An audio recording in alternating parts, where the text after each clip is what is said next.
Avec le bouillon, 2 associés, un salarié, on a 120 vaches présentes en exploitation, 80 genisses.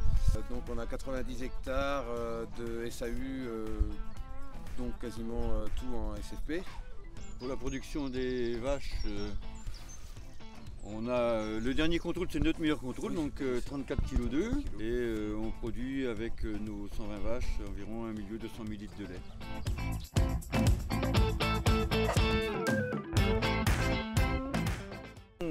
Se distinguer, je pense que c'est lié surtout à l'expérience qu'on a aussi depuis plusieurs années pour perfectionner ces pâturants et allier l'alimentation à l'eau.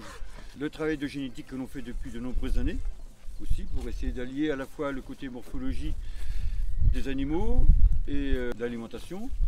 Et puis je crois qu'on a aussi maintenant une bonne maîtrise des coûts alimentaires, que ce soit le pâturage, lui, amène un coût alimentaire plutôt faible, à condition de bien s'en occuper, même si c'est pas simple.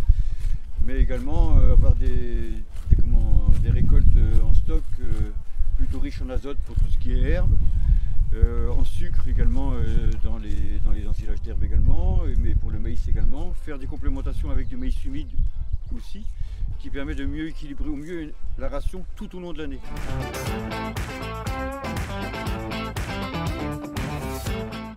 Surtout avoir un regard extérieur.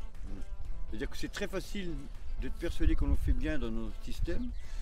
Alors se comparer avec d'autres, c'est bien. Avoir un technicien qui est capable de vous dire eh bien ça doit être amélioré. Au niveau de l'alimentation, vous manquez de sucre, ou votre ration n'est pas trop bien équilibrée, vous pouvez avoir des soucis.